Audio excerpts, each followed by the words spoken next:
Las familias españolas pagaron durante el segundo semestre del año 2022, meses durante los cuales la famosa excepción ibérica de este gobierno estuvo plenamente en vigor, el séptimo precio de la electricidad más caro de Europa, un 20% más en su factura eléctrica que en el conjunto de la Unión Europea.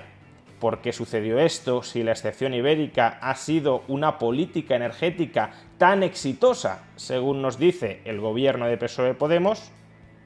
Veámoslo.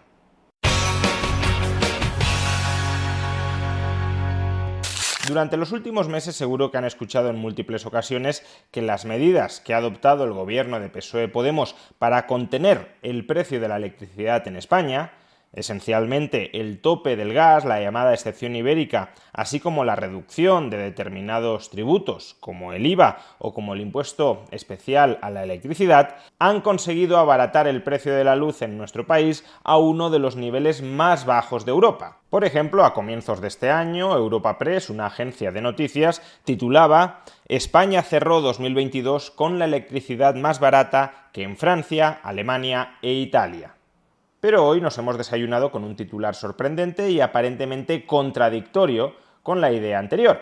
Y es que en la segunda mitad del año 2022, cuando el tope del gas, la excepción ibérica, ya estuvo plenamente en vigor en España, las familias españolas pagaron la séptima electricidad más cara de toda Europa, un 20% por encima de la media comunitaria.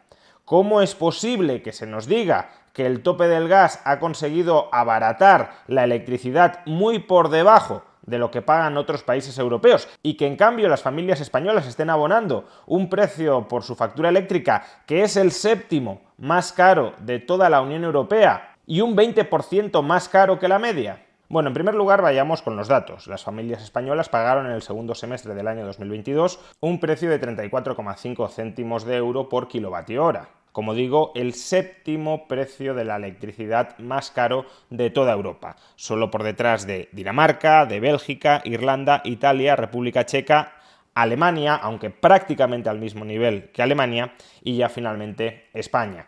En cambio, otros países, como por ejemplo Francia, que en el titular anterior de Europa Press se nos decía que había pagado la electricidad más cara que en España, las familias francesas pagaron el kilovatio hora a un precio de 21 céntimos, sustancialmente por debajo del caso de España.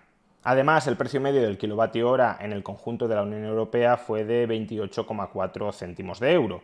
Por tanto, el kilovatio hora en España costó un 22% más que en el conjunto de la Unión Europea. Y si todo esto es así, y es Eurostat quien confirma que es así, porque hemos estado leyendo y escuchando durante meses que gracias a las medidas del gobierno, España estaba pagando uno de los precios de la electricidad más baratos de Europa? Pues porque esos titulares siempre fueron, no sé si deliberadamente, pero siempre fueron engañosos. Solo estaban contando una parte de la verdad y bastante maquillada y distorsionada de la formación de precios en el conjunto del sistema eléctrico español.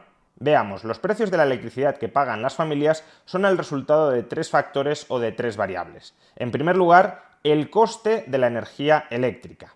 En segundo lugar, el coste de las actividades reguladas dentro del sistema eléctrico de un país. Normalmente el transporte y la distribución de electricidad, pero también muchas decisiones de política energética que se pueden terminar cargando a la factura eléctrica, como por ejemplo la promoción de las energías renovables durante los años en los que estas energías renovables no eran especialmente competitivas, por ejemplo año 2006, 2007 o 2008. Y en tercer lugar, impuestos. Así pues, coste de la energía eléctrica, coste de las actividades reguladas dentro del sistema eléctrico, más impuestos, terminan conformando el precio de la electricidad que finalmente abonan las familias. A su vez, el primero de estos tres costes, el coste de la energía eléctrica, se puede determinar o en el mercado mayorista, donde diariamente productores de electricidad y demandantes de electricidad compran y venden electricidad a un precio, o se puede determinar en contratos de suministro a largo plazo. Un productor de electricidad le vende a largo plazo electricidad a una comercializadora a un precio cerrado que pactan de antemano. Cuando el gobierno y muchos medios de comunicación han repetido que España estaba pagando uno de los precios de la electricidad más baratos de toda Europa, se estaban refiriendo al coste de la energía tal como se determina diariamente en el mercado mayorista. Pero el precio de la electricidad tal como se determina en el mercado mayorista ni representa la totalidad del precio final de la electricidad. Como ya he mencionado, hay que incluir el coste de las actividades reguladas y a su vez los impuestos, ni además el precio de la electricidad en el mercado mayorista se traslada, repercute directamente, inmediatamente, automáticamente sobre el precio final que pagan las familias por la electricidad. Por un lado, porque puede haber comercializadoras que ya hayan comprado a futuro esa electricidad a un precio cerrado de antemano sin necesidad de pasar por el mercado mayorista. Y por otro lado, porque las comercializadoras ofrecen en el mercado libre contratos de electricidad con los consumidores con precios cerrados a 1 año, 2 años o 3 años. De modo que la volatilidad del precio de la energía en el mercado mayorista, sobre quien repercute a favor o en contra en el corto o medio plazo, es sobre las comercializadoras, no necesariamente sobre las familias. Solo hay una parte de las familias españolas, que además se ha ido reduciendo hasta el 25% del conjunto de hogares españoles, es decir, 3/4 partes no se ven afectadas por lo que voy a decir a continuación. Solo hay una parte, el 25% de las familias españolas, cuya factura eléctrica sí está indexada a las fluctuaciones diarias del mercado mayorista. Y me refiero a los consumidores que se acogen a la tarifa PVPC, la tarifa regulada. La tarifa que el Estado les impone a las comercializadoras que ofrezcan a los clientes, la tarifa regulada, es una tarifa que por ley está indexada al mercado mayorista. Y por tanto, en esa tarifa sí, pero solo en esa tarifa, cuando se encarece el precio del mercado mayorista, sube el precio de la electricidad final que pagan los hogares y cuando baja se abarata. Para el resto de las familias esto no ocurre así. Cuando diariamente sube el precio del mercado mayorista, eso no tiene una traslación sobre el precio que han de pagar a la comercializadora, y cuando baja tampoco tiene una traslación inmediata, porque es la comercializadora la que ofrece a las familias un precio fijo durante 1 año o durante 2 años del kilovatio hora y por tanto la fluctuación en el coste de la electricidad, si la propia comercializadora no se lo ha cerrado a largo plazo con los productores de electricidad a través de contratos de suministro a largo plazo, la volatilidad diaria en el precio de la electricidad, quien lo soporta, insisto, es la comercializadora, no las familias que estén acogidas al mercado libre. Por eso, cuando antes de la aprobación del tope del gas veíamos que el precio del mercado mayorista se disparaba, eso no significaba per se que la factura eléctrica estuviese subiendo para la mayoría de las familias españolas que no tenían una factura eléctrica indexada a los precios del mercado mayorista.